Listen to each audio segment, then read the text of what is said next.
Muy buenas noches, saludamos a nuestros auditores, a quienes también nos ven en este programa Populares y Soberanas, que como siempre el número 156 cuenta con nuestros panelistas permanentes, Eduardo Gutiérrez y Carlos Torres. Y hoy hemos invitado a una figura muy importante de las comunicaciones, digo importante porque siempre en sus programas apunta a comentar de un muy buen nivel la realidad política, social de este país. Darío Quiroga es sociólogo, él tiene el programa muy antiguo y muy escuchado y visto por toda la Cosa Nostra, 32 minutos también, y ahora nos estaba contando su nuevo programa Provócame, que son programas de discusión y análisis que aportan a la siempre necesidad de tener elementos nuevos para mirar la realidad política y social chilena. Entonces le agradecemos mucho que esté con nosotros y comentar que ha sido una semana muy movida. Bueno, estuvimos la semana pasada 2 años del aniversario del rechazo que golpeó fuertemente a este país y a los que buscábamos a través de un proceso progresista de nueva constitución institucionalizar nuestras demandas. Por otra parte, también el caso Audios Hermosilla ha derivado en procesos de judicialización, lo que implica que varias personas están saliendo a lo que han llamado la caja de Pandora. Han estado saliendo en referencia y sobre todo le ha tocado a políticos más de la derecha, por lo cual la derecha guarda un silencio muy llamativo. Comentarles también que el informe del PNUD, que se dio a conocer la semana pasada, mostró que Chile tiene un alto malestar, que percibe todavía una desesperanza, una desafección con la clase política, pero sobre todo muestra una cierta deslegitimización de las élites políticas y de la institucionalidad, y termina señalando que las demandas principales del estallido social no se han cumplido. Y entonces la derecha lo calificó al tiro de partisano y la izquierda lo celebró, porque varias veces el PNUD ha aportado significativamente estos informes de la realidad chilena. Recuerden el 2015, en el gobierno de Bachelet, cuando salieron los primeros activos del malestar, y Bachelet elaboró la teoría del gobierno ciudadano. A partir de eso, en el año 98, cuando las paradojas de la concertación, donde a partir de eso se definieron estas figuras que se usan hasta hoy día, los autoflagelantes y los autocomplacientes, cuando habló de las paradojas de la modernización del Estado chileno. Bien, con este marco queríamos comentar cómo, a partir de lo que comentábamos recién del informe del PNUD, para después tocar un tema que nos interesa mucho, seguridad, ¿cómo tú ves, Darío, este malestar? ¿En qué se manifiesta, tú crees, este malestar de la sociedad chilena y decir que las principales demandas no se han cumplido? Bueno, primero agradecer la invitación a este espacio, que es además una de las maravillas que hay que aprovechar, digamos, de este tipo de comunicación que nos permite compartir cosas, no necesariamente en directo, sino que la gente pueda, en los minutos que tenga, un minutito, escuchar, enterarse, informarse, aprender en algunos casos. Así que nada, agradecidos a todos quienes son parte, tanto quienes como tú, Verónica, están al aire, a la vista, como quienes están en las responsabilidades técnicas. Es importante, fíjate, no está de más decirlo en estos días, en septiembre, la importancia de ir construyendo espacios de comunicación alternativos, ojalá siempre con mucha vocación de poder y además, sobre todo, con una vocación de poder llegar a públicos de repente que están menos informados, que están más metidos de repente en el día a día, en su propia cotidianidad, su vida, y que les cuesta mirar y en el fondo politizar un poco más, que yo creo que ha sido la gran justamente derrota de las ideas transformadoras, ha sido ese, que finalmente pareciera que la transformación es como solamente utopías, ¿eh? Y no algo realizable, no algo alcanzable. En ese contexto, mira, fíjate que lo del malestar, yo tengo un matiz con el fondo de tu pregunta. Yo creo que uno de los problemas que hay, que de alguna manera el malestar social con vocación de transformación está un poquito aplacado. Y esa es parte de la complejidad del asunto. De hecho, fíjate que nos han llevado, lo que hay hoy en día malestar es el malestar, un malestar que le es muy funcional al sistema, que es la exacerbación de los miedos, el miedo al otro, el miedo que es toda esta crisis de inseguridad, y que es la crisis de inseguridad que tiene que ver el miedo al otro, al migrante, al desconocido, al distinto. Nos han metido mucho, digamos, en esa lógica que en el fondo salir a la calle siempre es un problema.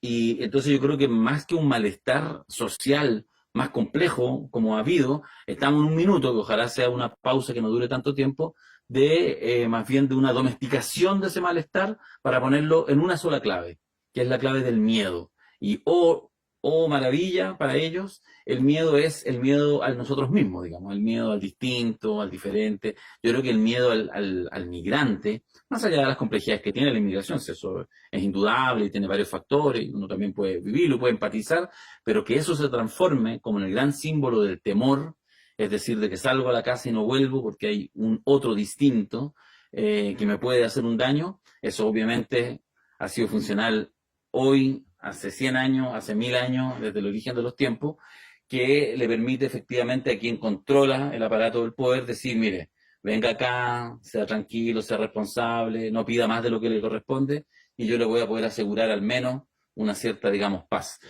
Eso yo creo que es lo que más bien configura este tiempo actual. Estoy pensando en este proceso, tú señalabas, en el fondo como posterior al triunfo del rechazo. Es lo que explica el triunfo del rechazo y es lo que explica con un charchazo bien fuerte de realidad lo que probablemente muchos de nosotros y nosotras confundimos en un minuto inicial del estallido social, ese malestar social, que es una expresión muy fuerte, malestar social, quisimos creer que era una cierta maduración.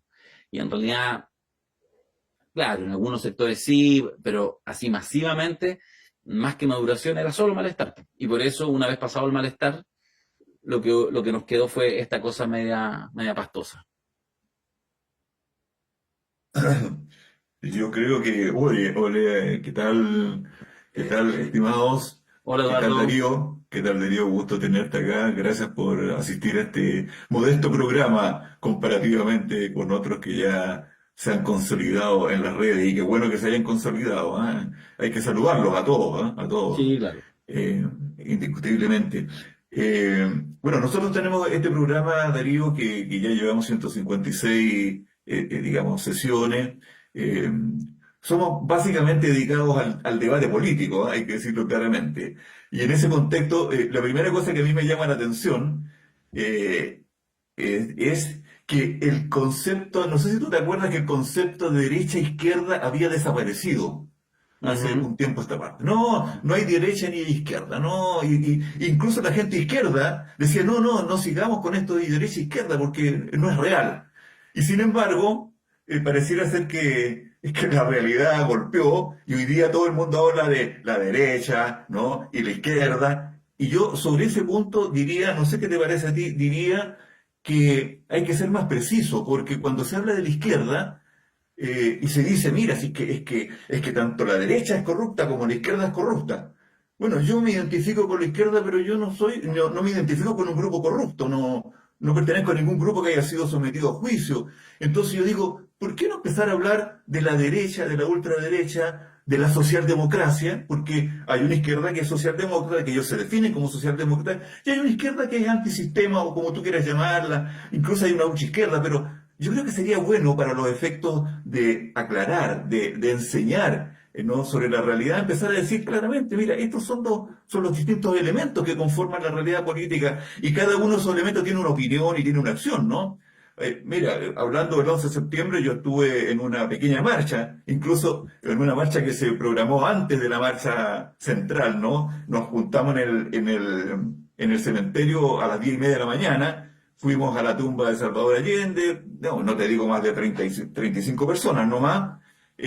Hablaron dos o tres dirigentes y empezaron a sonar, digamos, los bombazos de las bombas lacrimógenas. Y empezamos a ver te digo, los carros lanzaguas dentro del cementerio. Ya, yo andaba con mi mujer, dije, no, no, nos vamos aquí, no somos héroes, nos fuimos. Pero y después nos enteramos, entre otras cosas, de ese, en realidad, del asesinato de una persona que estaba en la marcha. Mm. Después hubo una confusión, el gobierno no sabía el nombre, aparentemente hoy día en la mañana se supo el nombre, Y claro, estamos frente a grupos, ¿no? De ultraderecha, no sé si llamarlos fascistas, neofascistas. A mí no me gusta mucho utilizar mucho el término porque algunas veces se desvirtúa, ¿no? Acuérdate que nosotros venimos yo por lo menos vengo de una tradición histórica de la izquierda donde incluso a la democracia cristiana se le decía fascista, ¿no? Entonces como que se utiliza mucho el término y como que se desvirtúa. Bueno, eso es como una pequeña introducción, ¿no? Al tema de la política general. No sé, Carlos, ahí convérselo, Mira, compañero. el asunto del miedo, yo creo que es un factor que, bueno, cruza la historia desde antes de Santa María de Iquique, ¿no? Porque una de las formas de contener a los diferentes, a la disidencia, pasa por la vía del aplastamiento, físico, material, ideológico, cultural, en los medios. Eh, Me llama mucho la atención porque yo creo que es finalmente el asunto del miedo que inmoviliza, el que utiliza muy bien eh, la derecha. Yo claramente nunca me casé mucho con esta idea que la diferencia izquierda-derecha, en la onda esta de Nicanor Parra, que la derecha y la izquierda unida jamás se van vencidas, me pareció, para mí fue una creación que, bueno, dio sus réditos, pero que no representa la realidad. Aunque podemos encontrar síntomas similares en algunos sectores de la izquierda y la derecha. La corrupción, por ejemplo, que es un fenómeno nuevo en el campo de la izquierda, con una similitud real a los niveles, bueno, ni tan similar a los niveles de corrupción de la derecha.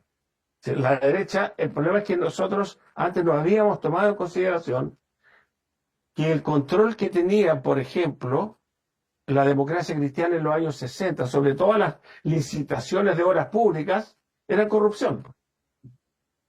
Eran corrupción y aparecían como licitaciones, pero eran todas controladas entre las entidades estatales, que manejaban muy bien la democracia cristiana, y compañías y corporaciones con las cuales ellos hacían negocios. Y así para adelante, pues. Entonces, el asunto de la corrupción, yo creo que, si bien hay pecadores en la izquierda, no es una tendencia que cruce a la izquierda, en general. Eso es como un primer punto. Además, la izquierda, cuando mucho, se robará una resma de papel para imprimir unos panfletos por ahí y cosas por el estilo, pero más allá de eso, la izquierda, ya sea por ética, por principios, por temores, incluso, volvemos al asunto del miedo, que cruza, me parece a mí, la política en el lado de la izquierda, porque la que ejerce el miedo sobre los sectores populares y sobre la izquierda es la derecha. La izquierda no logra contaminarse a los niveles que de la derecha. O sea, ese es un segundo aspecto, ¿no? Miedo, corrupción.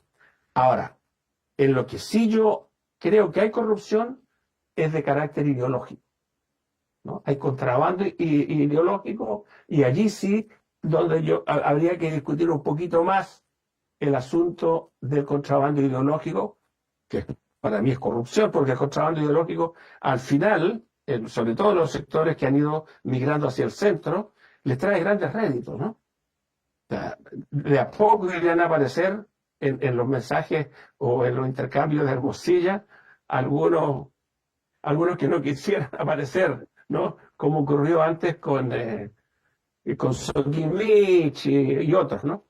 Entonces, que haya síntomas que cruzan de un lado a otro es una realidad. No obstante, a mí me parece las expresiones de corrupción en el caso de sectores de la izquierda son mucho más focalizadas y son a pequeña escala. Uno puede decir, no, pero es corrupción al fin y al cabo. Claro, el problema es que dependiendo de los niveles que tiene la corrupción, definen muchos destinos, definen el curso hasta de los procesos políticos, ¿no? La libertad, la muerte, la impunidad. Y en eso sí, la derecha se ha especializado. Mira, a propósito del tema del miedo, y que es por lo cual también queríamos hablar con Darío este tema de lo que está pasando actualmente en este país con el tema de la seguridad. Vamos a escuchar, y por estos días es variopinto opiniones de los candidatos a alcaldes, concejales, gobernadores, que nos prometen mejor seguridad.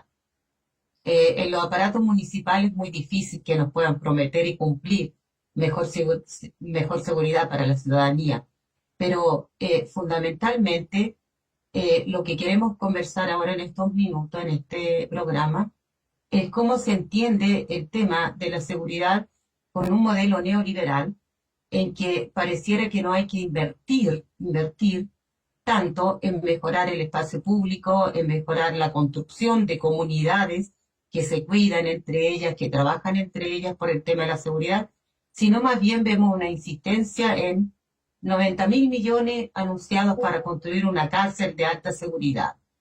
Medidas punitivas contra los migrantes, medidas punitivas y un cuestionamiento al Poder Judicial, porque pareciera que el Poder Judicial hace poco, se dice, por el tema de la seguridad en la medida en que deja libre muchos delincuentes.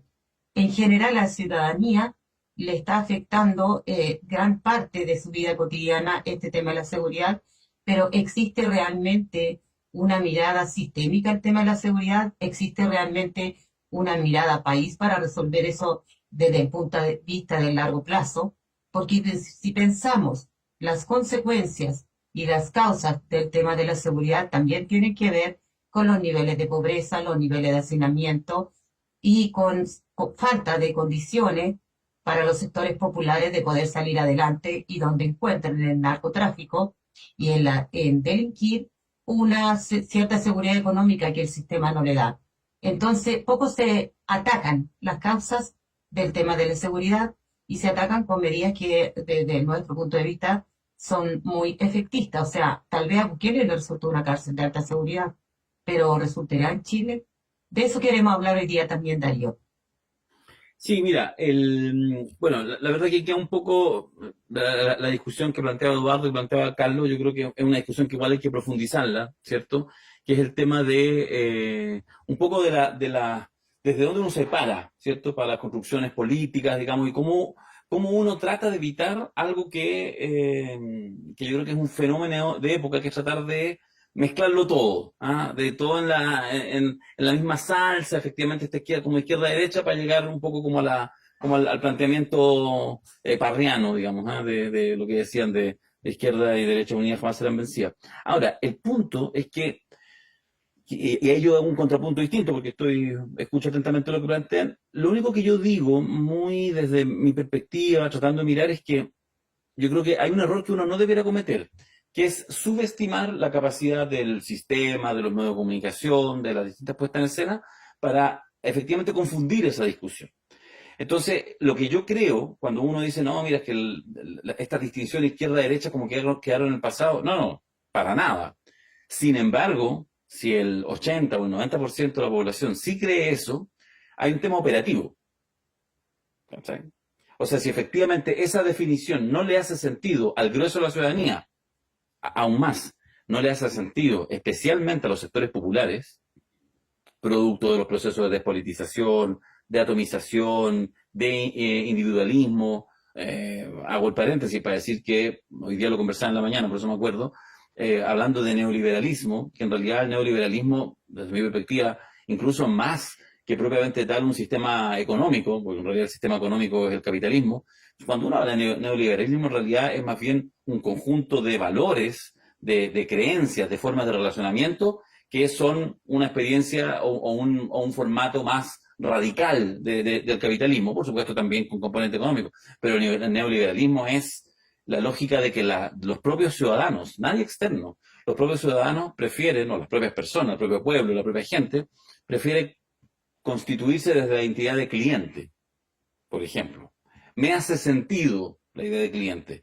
Gano el sueldo mínimo, no me alcanza a fin de mes, pero cuando me voy a sentar al local de la esquina y pago por mi completo y mi cerveza, espero ser atendido porque estoy pagando. No porque soy ciudadano, no porque merezco, no, porque estoy pagando. Y si al lado mío hay alguien que no está pagando, yo merezco un trato mejor. Esa lógica, probablemente, para decirlo muy simplemente, me parece que es lo que define el neoliberalismo. Entonces vuelvo. Digo que yo creo en lo que yo creo que hay un caramelo envenenado, que yo creo que es que en el fondo esta distinción, tratar de hacer estas distinciones ideológicas, políticas, nos haga perder de foco que probablemente esa distinción que es relevante en la discusión puede no ser para nada relevante a quienes uno quiere llegar. Y eso es un duelo que más vale hacerlo, digo yo, para hacer política. Por eso, y aquí lo concateno con un poco la provocación que nos hace Verónica respecto al tema de seguridad, y yo creo que el tema de la seguridad es un buen ejemplo. Es decir, para que venimos con cosas, la izquierda llegó tarde a esta discusión y llegó mal. De hecho, en rigor creo que todavía no ha llegado. Lo asume como que ya tiene que asumirlo. Es decir, no sé, si uno se imagina a cualquier candidato, alcalde, alcaldesa, concejal, consejero, en la elección de un mes y medio más, que se defina de izquierda, sea del ámbito que sea, probablemente es imposible que alguien sea hoy en día candidato si no es como número uno, yo creo que todos o casi todos, será como número 2 o número 3 de sus temas el tema de la seguridad. Y eso hace 30 años nadie, y hace 10 años muy pocos. Y por lo tanto, efectivamente, hemos llegado medio tarde. Y entonces, como llegamos tarde, cual más o cual menos, yo creo que nos paramos en dos lógicas, y yo voy a plantear de manera arbitraria, que no es ni una ni otra. Opción 1, que es como la versión más bien del gobierno, que es comerse el discurso de la derecha. Entonces, se para el gobierno, y uno puede hasta entenderlo en un cierto nivel, decir, oye, mira, la encuesta, la gente quiere más carabineros, quiere más patrullas, ya, démoslo entonces. Y por lo tanto te comís completa la propuesta básicamente de derecha conservadora. De hecho, te la comes tan completa que hoy en día en realidad ya hay actores políticos, diputados, en fin, distintas personas que son, digamos, del amplio mundo de los progresismos de la izquierda, algunos de ellos que están ya hace un par de años con esto, y que ya están convencidos, digamos. Y por lo tanto vamos a la estrategia punitivista, etcétera, y básicamente más carabinero, más seguridad, más, cualquier cosa, más cámaras, más todo.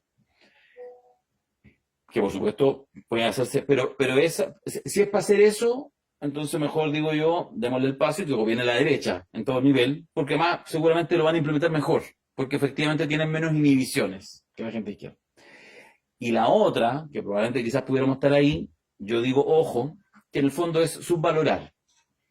Y por lo tanto decir, mira, no es tan así, no importa tanto, a partir de ciertas convicciones profundas que uno tiene a nivel ético, por ejemplo, de cómo desde la propia tradición internacionalista de la izquierda latinoamericana, de la izquierda chilena, por supuesto que todo el tema de entender que un inmigrante o que ese fenómeno de inmigración puede ser problemático para la ciudadanía es algo que nos pone de frente en algo que nos cuesta, digamos, porque por definición, digamos, muchos de acá estuvieron en el exilio, los que no tienen, digamos, o sea, hay un universo de cosas que uno...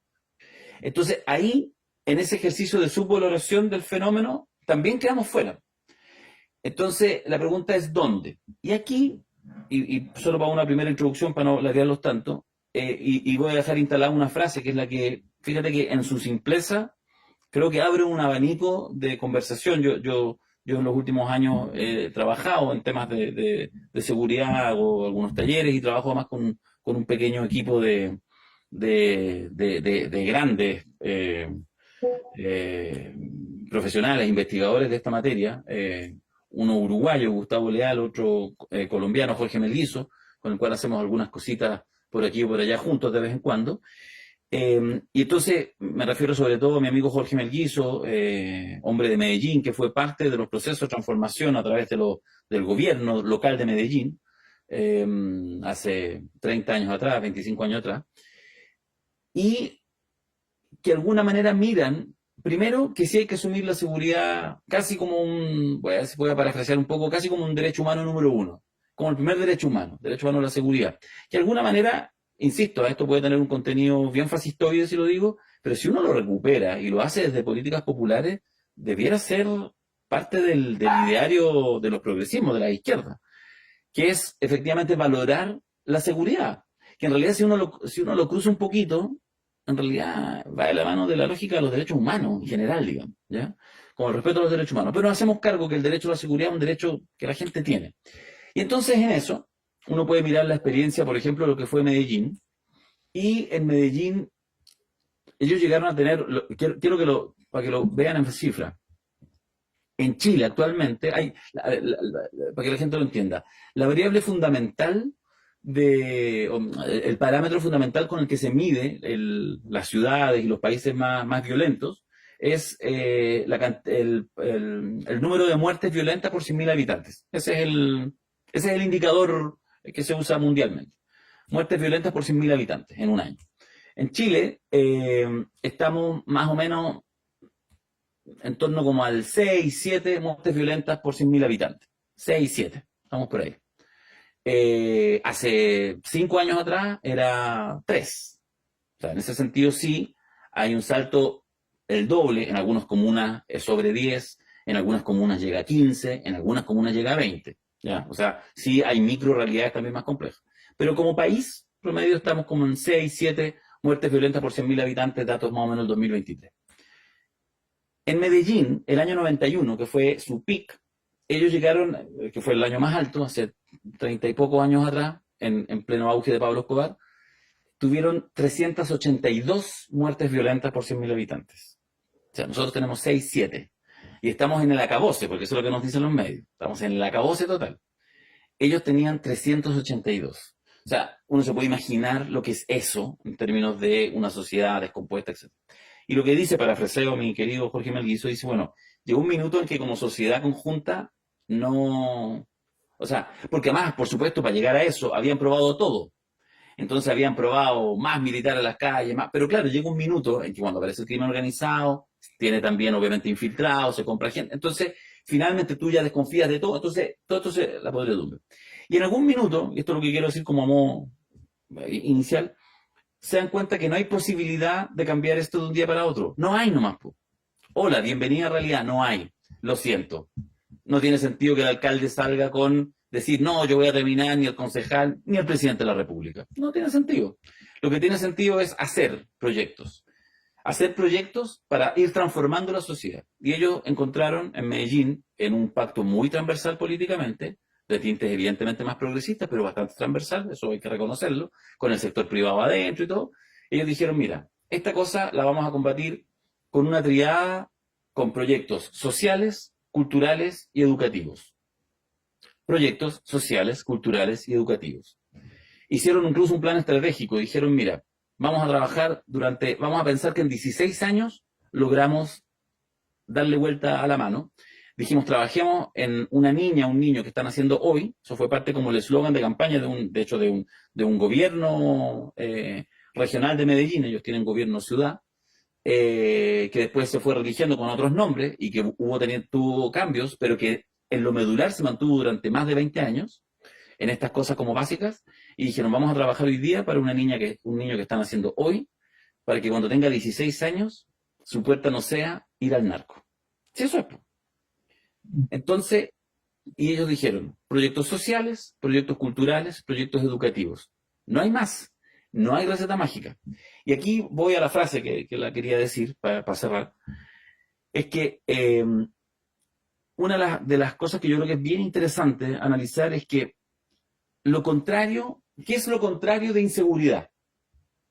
Pues nosotros vivimos una crisis de inseguridad, eso es lo que nos dicen. Hay una crisis de inseguridad. Y hagámonos cargo de que sí. Yo tengo mi discusión respecto a los datos duros, etcétera, justamente por esta experiencia comparada, pero ok, hagámonos cargo de que si yo voy a la gente y le pregunta, ¿usted se siente seguro, inseguro, muy inseguro? Ok, me hago cargo de que esa encuesta hoy en día dice que el 80% de la ciudadanía se siente muy inseguro. Ok, entonces estamos en una crisis de inseguridad. Perfecto. ¿Qué es lo contrario de inseguridad?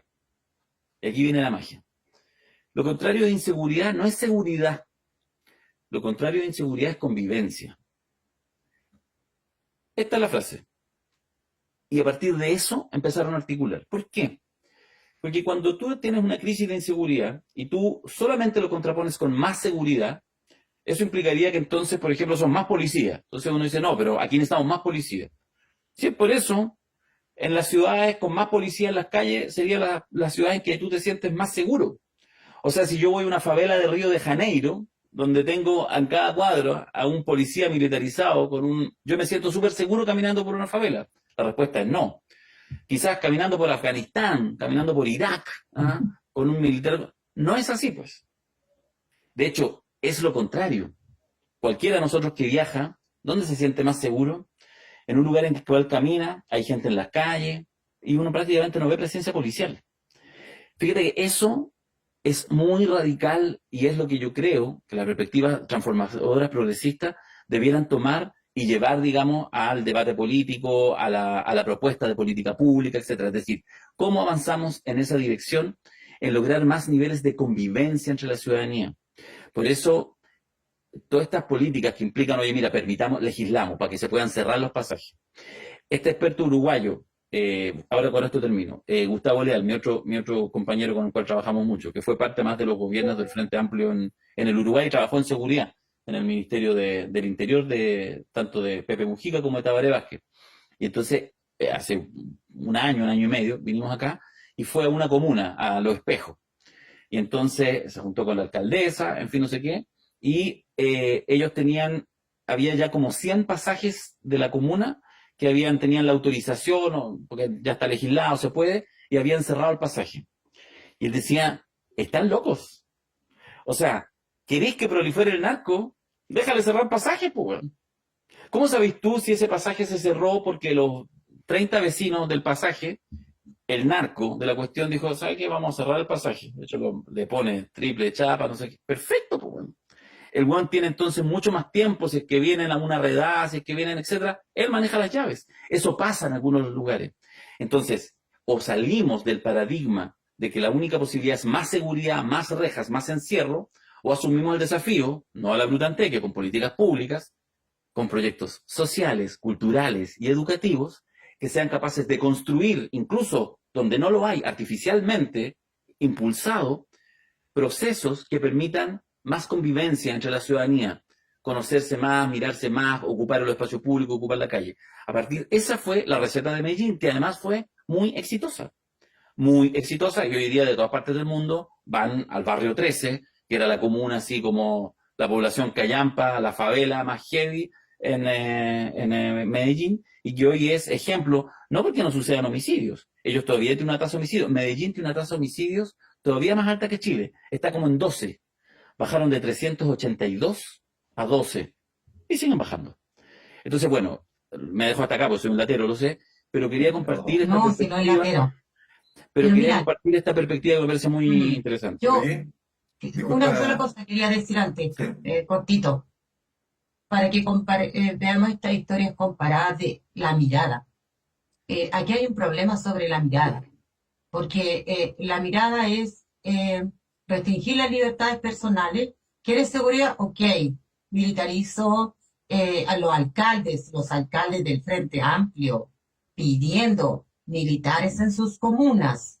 O sea, aparte que llegamos tarde a la comprensión global del problema, yo creo que aquí en Chile ha costado en mirar el tema de la seguridad desde el punto de vista de esta convivencia, de lo colectivo, porque también no se han hecho políticas públicas de seguridad.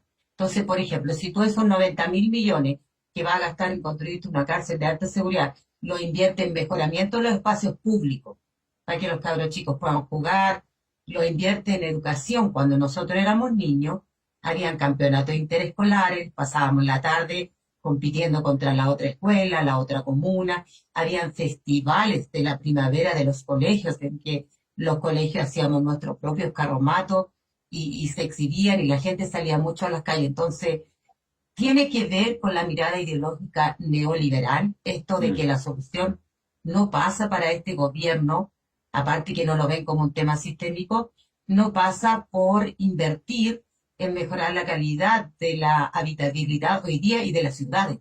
O sea, yo quiero apropiarme de la ciudad, quiero ser parte de la ciudad, el derecho a andar por la ciudad no me lo dan porque ellos creen que si ponen más pago, tengo más derecho a andar por la ciudad. Yo creo que está el componente y la mirada neoliberal, y yo creo que también la izquierda está llegando tarde al tema. Tímidamente, yo que trabajo en seguridad mucho acá, la gente, algunos candidatos me dicen, tenemos que hablar para que nos dé alguna idea, porque tiene discurso sobre el tema, pero yo creo que a diferencia de Colombia, la profundización del modelo neoliberal aquí ha costado poner una política pública y poner una mirada en la convivencia, si tú Así dedicas es. eso a mejorar el espacio público, evidentemente la gente va a querer salir a la calle, va a querer Correcto. hacer actividades. Por ejemplo, el otro día, para terminar, hubo un encuentro de comités de seguridad en Santiago. Bueno, nosotros presentamos una experiencia, pero una señora humildemente planteó una experiencia bailando por la seguridad. Se juntan los vecinos en una plaza, ponen un mantel, llevan quiquito, que se dio bebida, y bailan. Bailan viejos, bailan jóvenes, bailan todos por la seguridad y ocupó la plaza. Bueno, esa es una estrategia fenomenal, pero si esa estrategia tuviera apoyo y sucediera en muchas poblaciones de Chile, otro gallo nos cantaría. Sí, ahora le doy la palabra a los demás. Oye, mira, a mí me parece, pero súper interesante lo que ha planteado Darío, con todos los detalles, porque eso es lo importante, ¿no? De cómo se ve una experiencia ajena, pero nuestra también. Y yo creo que el problema está en cuál es la particularidad de nuestro país que permite enfrentar estos temas que son diversos, ¿no? Que son complicados, complejos. Porque algunos están empezando a simpatizar con Bukele, ¿no? No, si aquí el problema está en la represión y crear una hipercárcel de seguridad. Esa es una opción, ¿no? La otra opción es sacar, ¿no es cierto?, a los milicos a la calle. Pero yo el otro día decía, oye, a ver, los últimos enfrentamientos, estos que han conmocionado por lo menos a la región metropolitana, ¿no? Estos donde han muerto 4, 5, 6 jóvenes en las parcelas, digamos, de los alrededores de Santiago. Entonces yo decía, bueno, ¿y qué sacaríamos con poner milico en la calle? Tendríamos que poner un milico en cada parcela. Es ridículo, no es posible. Entonces yo digo, hay que apelar también al conjunto del Estado. O sea, aquí hay un poder legislativo. O sea, aquí se pueden hacer leyes, ¿no? Leyes, cuestiones simples. O sea, usted es dueño de una parcela. Bueno, si usted quiere arrendar la parcela, tiene la obligación de pedirle todos los documentos a las personas que van a arrendar. Y si es posible, revisar si tienen antecedentes. Cuando uno va a un hotel en cualquier parte de Chile y del mundo, lo primero que le piden es el pasaporte o el carnet de identidad. Es lo primero, ¿no? O sea, hay un control. Un control porque no porque todo el mundo esté dudando, pero sí hay un control que es habitual, ¿no? Entonces yo digo, hay leyes que se debieran hacer. Mira, por ejemplo, en Cuba, ¿no? En Cuba, tú no puedes andar con un cuchillo en la calle, ¿no? No hay policía, pero tú no puedes andar con cuchillo en la calle, porque si te pillan con un cuchillo, la ley establece que tú vas a la cárcel. Entonces nadie anda con cuchillo, ¿no? En Cuba también están estos famosos, no sé si todavía existen, ¿ah? Pero habían, hasta donde yo sabía, los comités de defensa de la revolución, que eran las agrupaciones de las manzanas de la gente, ¿no? Que eran seguramente mucho cagüín, mucho complicado, pero la gente vivía en comunidad, o vive todavía en comunidad, en barrio, que es lo distinto de lo que sucede aquí en Santiago. Y en general en los territorios, no sé si tanto en provincia es más relajada la cosa. Entonces, hay que ver las particularidades. Lo que tú planteas de Medellín me parece importante. Mira, muchas veces lo hemos planteado acá. Se necesitan más políticas culturales. Bueno, nuestro compañero Raúl Acevedo siempre insiste en eso, ¿no? Oye, la cultura, qué sé yo, los festivales. Mira, lo que dice la Verónica es increíble, ¿no? Acuérdate que antes los partidos entre la Católica y la Universidad, y Colo-Colo, la Universidad de Chile, eran tremendos espectáculos y movían, claro. Era otro, y había tráfico, ¿ah? Había tráfico, generalmente vinculado con gente de la alta esfera o de la alta esfera económica, o gente del ámbito de lo artístico, ¿no? Sí, no, ciertos compadres son coqueros, pero era una cuestión casi anecdótica, ¿no? Entonces hay que ver las particularidades, y ahí está el desafío. ¿Cuáles son las particularidades, no, de nuestro país? Fíjate que incluso, y con esto termino, no sé si tú tienes antecedentes, han aparecido en esto de Hermosilla, han aparecido donde hay chat que vincularían a algunos de los investigados con el tema del narcotráfico, ¿no? No directamente, pero por ejemplo, suponte tú, el fiscal Guerra, ¿no? Él fue abogado de narcos.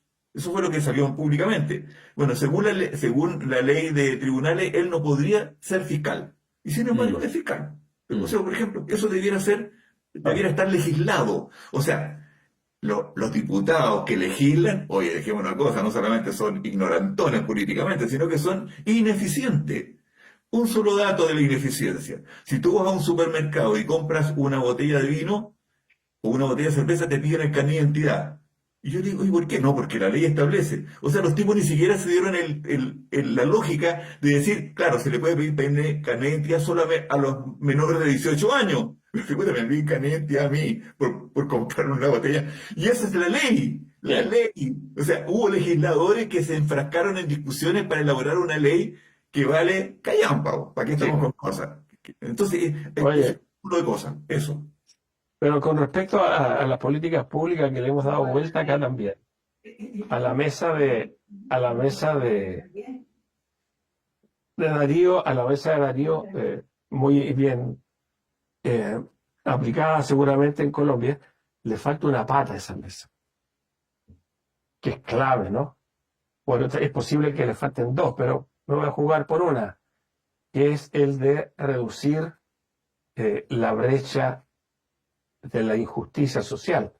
Es decir, la gente busca resarcirse económicamente por lo que no logran en empleos o de la falta de empleos o los empleos muy mal pagados. Y este país, usted sabe que este país, después de Brasil, también de acuerdo a medidas internacionales, es el segundo país en América Latina de mayor concentración de la riqueza y de mayor brecha en el ingreso. Entonces, en el caso de Chile, a mí me parece que también las políticas públicas y el impulso, y aquí ya parte esto por políticas que se deben discutir, lamentablemente, en lugares donde tienen una salida muy difícil, que en el Parlamento, los aumentos salariales. Aquí lo que se paga, lo sabemos, ¿no? Aquí todo lo que se consume tiene precios internacionales, como en Europa o en Norteamérica, prácticamente. Y los salarios son lo más barato que puede existir. Entonces, claro, la gente cuando no tiene expectativas, claro, busca por otros caminos, ¿no? Antes la gente lo hacía de otra manera. La prostitución incluso era mucho más masiva en el pasado porque las posibilidades de empleo, de empleabilidad de las mujeres eran tan bajas que a veces muchas tenían que buscar otros caminos. Entonces, yo creo que ese es un aspecto que es clave. Lo hemos discutido con organizaciones sindicales, con compañeros de la CUT, yo trabajo con algunos sindicatos, y por alguna razón el tema de los salarios y de la igualdad salarial entre hombres y mujeres, aunque aparentemente es legal hoy día, todavía no permite que la justicia social se acerque a niveles que permitan mejor convivencia. Porque al final el tema pasa, la convivencia pasa porque el pasto del vecino del lado es más bonito que el mío, o el auto del vecino, o la bicicleta, o tiene un televisor más grande, o hace el asado más a menudo, o se compraron, no sé, alguna cosa y yo no me la puedo comprar. El tema de la injusticia social yo creo que es clave en casos como Chile, que propulsan el crimen organizado. Porque si vemos los países donde hay mayor estabilidad social y equilibrio económico, los niveles de delincuencia son mucho más bajos que en el caso de Chile, salvo con la distorsión única que existe en el mundo y que es producto de otros factores que de Estados Unidos, ¿no? Donde hay menos niveles de injusticia social, pero los niveles de violencia y de muerte son galopantes también. Entonces yo creo que hay que considerar esos factores de la justicia social y, y no podemos dejar de lado, en todo caso, el asunto, creo yo, de las leyes punitivas. O sea, aquí hay sectores que vienen expresamente a delinquir. Aquí hay gente que viene de otros países, vienen a delinquir. A ellos no les interesa vivir en un barrio, no les interesan las políticas sociales, ni culturales, ni las áreas verdes. Ellos vienen a delinquir. Y ahí hay que tener políticas también coercitivas contra el crimen organizado. Y me parece que en eso también Chile está atrasado. Y no es tan solo que la izquierda no llega. Aparte de no llegar, llega mal. Pero en general el sistema no llega. La izquierda llega mal. Pero la derecha, bravuconadas más, bravuconadas menos. Pero en la práctica, como ellos viven en barrios, en nichos muy asegurados, porque mayor presencia policial, mayor guardia de seguridad, igual les roban, ¿no? Nunca ha habido una gran política, no ha habido grandes políticas de seguridad que uno pueda decir, bueno, mira, esta la dejó Piñera. Piñera 1 o Piñera 2. No, la puerta giratoria sigue. más aceitada que nunca. Fíjate que bueno, primero les aviso que voy a hacerme cargo de un par de cosas que se han planteado para entregar algunos elementos y después me tengo que retirar. Seguramente la última parte del diálogo lo harán los tres. A ver, lo que pasa es que, a ver, Carlos, me pasa lo siguiente con lo que tú dices. Claro, por supuesto que el tema de la injusticia social es el tema. Ya, la pregunta es, nos sentamos con amplios sectores políticos y generamos entonces, ¿qué entendemos por injusticia social?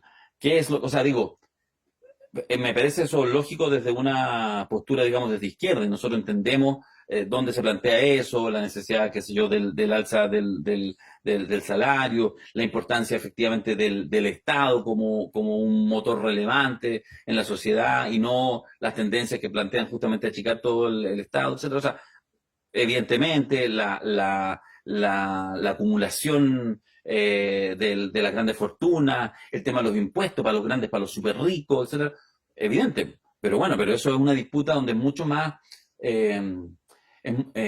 cuesta mucho más encontrarse, naturalmente. O sea, hay sectores políticos que pues no dicen, no, estoy en desacuerdo con tu comprensión de lo que defines como justicia social. Entonces digo que ahí no hay. Entonces, por supuesto, eso es parte de un programa político mayor. Lo que yo estoy planteando, que es parte, digamos, del modelo exitoso, ¿cachai? En estos ámbitos, en el tema de la seguridad, especialmente en la ciudad de Medellín, replicado después en otros sectores, mucho de esto se tomó también en los últimos años, se ha implementado en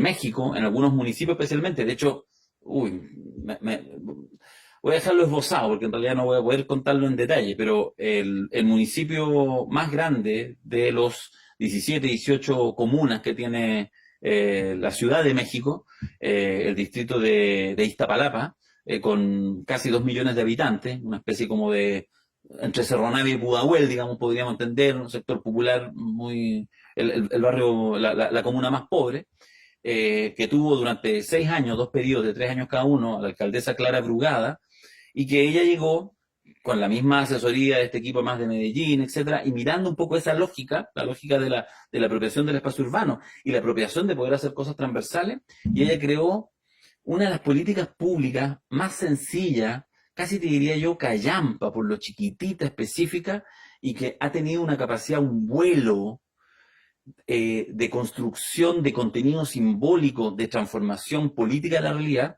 que fue, ella dijo, mira, uno de los grandes problemas de Iztapalapa, grandes problemas además de México, es el tema de mucha violencia machista y de un espacio muy poco grato de caminar en las calles para las mujeres. Eso era uno de los temas que por supuesto encierra 500 cosas asociadas, pero ella dijo, podríamos estar hablando de las drogas, podríamos estar hablando de la delincuencia, No, ¿sabes que lo vamos a enfocar con perspectiva feminista, pero popular feminista, y eso lo vamos a enfocar en las mujeres? Y entonces llega una alcaldesa, pinche alcaldesa, no presidente de la República, no, alcaldesa, y dice, vamos a crear una cosa, ven modelos en Medellín, no sé qué, y crean una cosa que se llamó, lo invito a la gente a que lo googlee, porque le va a aparecer fotografías y explicaciones maravillosas, los caminos de mujeres libres y seguras. Caminos de mujeres libres y seguras. ¿Qué son los caminos de mujeres libres y seguras? Agarro una cuadra y a esa cuadra la intervengo. ¿Cómo la intervengo? Le pongo mucha luz, pero luz, o sea, si tú miráis fotos de los caminos, les invito a que lo hagan después de este programa, googleen, fotos, imágenes en Google, caminos de mujeres libres y seguras. Una cosa absurda, así una fotografía como de multicancha, o sea, una iluminación como de multicancha, pero en una calle. O sea, como ir a plena luz del día en la noche. 1. 2, ensanchamiento de veredas, mejoramiento, digamos, como del tránsito, que uno camine mejor, si está muy angosta se ensancha, que no tenga hoyos, etc. Mejoramiento mobiliario urbano, qué sé yo, basurero, lugar donde sentarse, etc. Sí, cámaras, pero en esos lugares. Es decir, ciertas cámaras, alguna cosa, y por supuesto también patrullaje preventivo en esa zona. Y murales. Que un foco dijo, ¿sabes qué? Que tenga nada más un sello. Entonces, ¿cuál es uno de los sellos? Muralismo. Entonces, iban grupos de murales, contrataban, etcétera, murales lindos, etcétera. Entonces, ella dijo, cuando asumió la alcaldía, dijo, voy a hacer un camino, que puede ser una cuadra, uno a la semana. que es como una weá así como, no, pero imposible, vamos más lento, tenemos que, no sé, no, uno a la semana, mierda, si esto es fácil. Bueno, fue construyendo cuadras, cuadras, cuadras. Cuando llegó a su periodo de reelección, a la primera reelección, después de 3 años, inauguró el camino 188.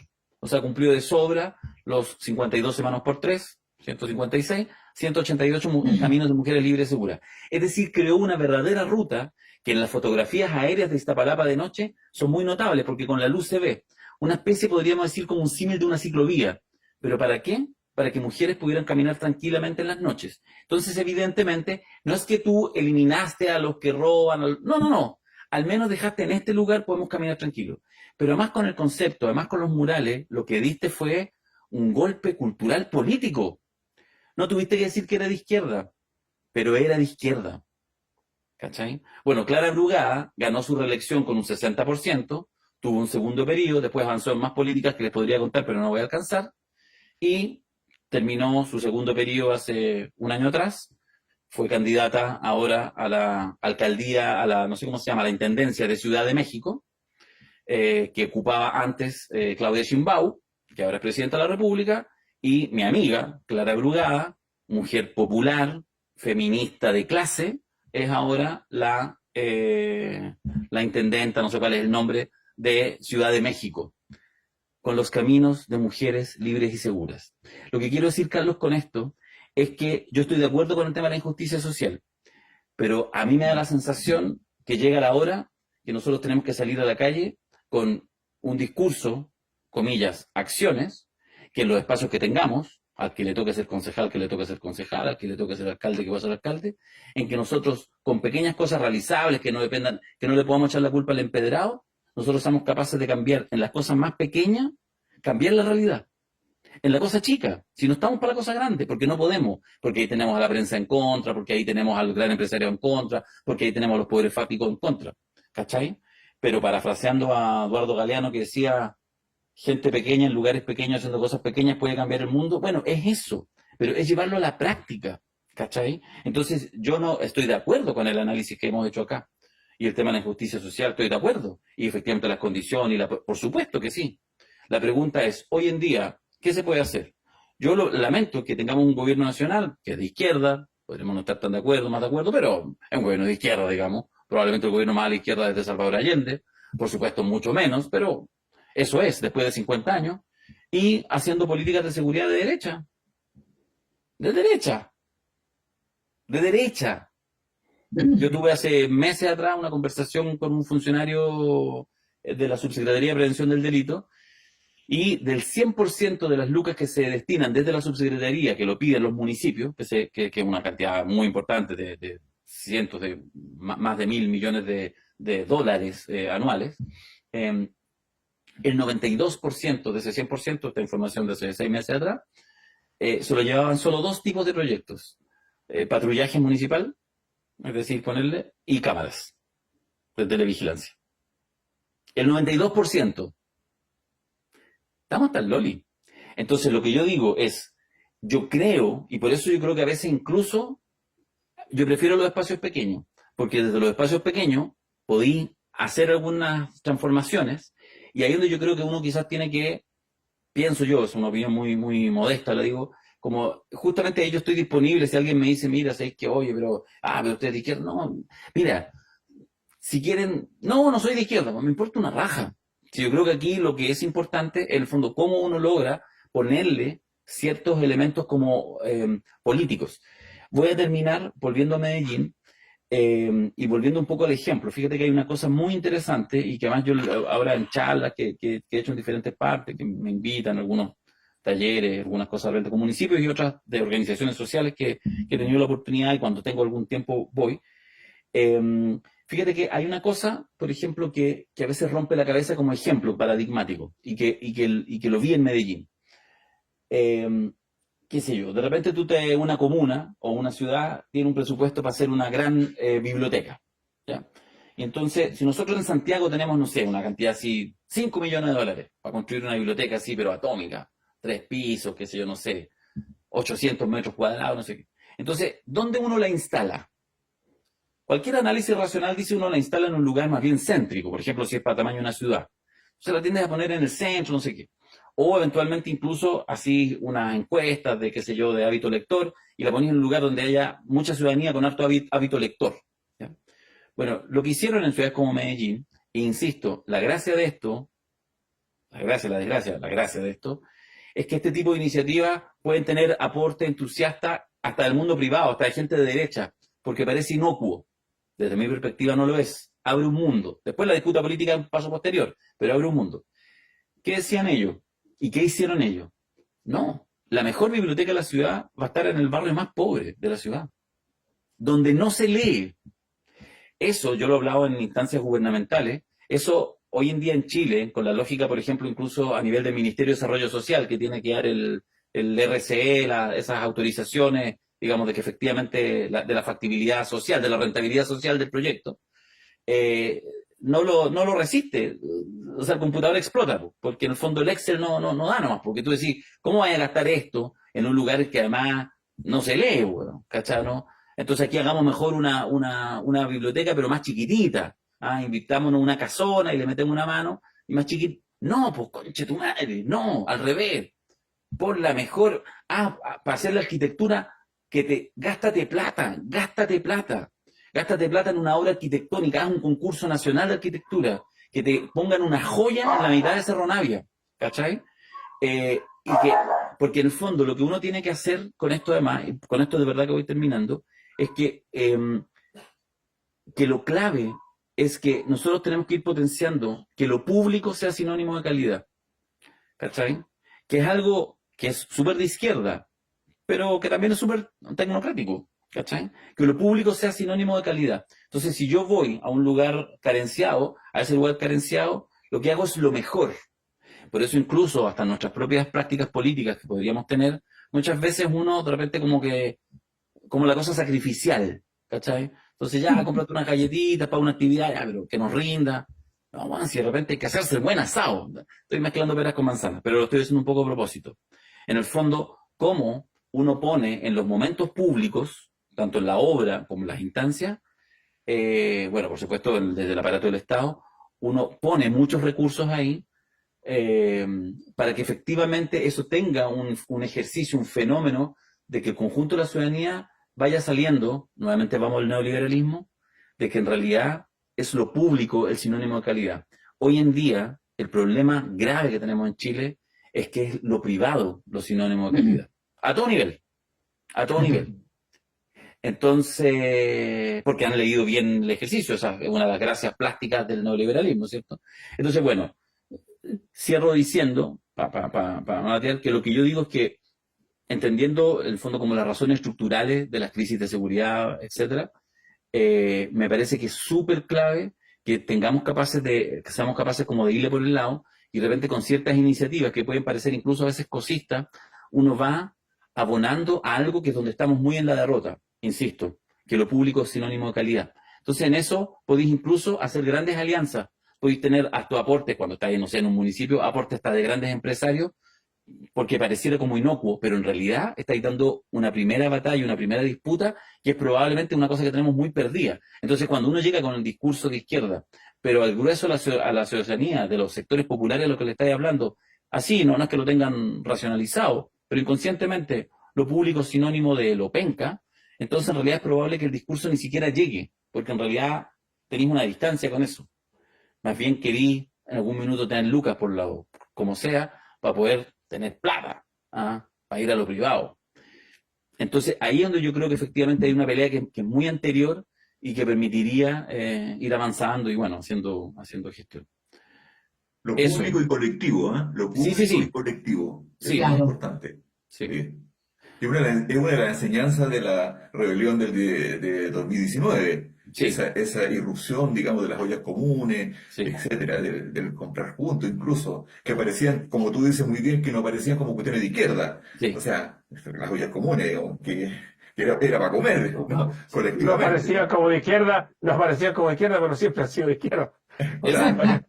Él ha impulsado En lo siempre de simbólico, izquierda. claro. Exactamente. Claro, históricamente ha sido así. Sí, pero Pero el como- proyecto a pequeña escala que plantea Darío, claro, me hace recordar los proyectos a pequeña escala y ahí, desde ahí se convirtieron el protagonista de la lucha por el gobierno federal fueron los proyectos participativos del PT, el Partido de los Trabajadores, que empezaron, ¿no?, con esos presupuestos participativos, con una parte del presupuesto del municipio para ir cambiando las Exactamente. folletas, arreglando las calles.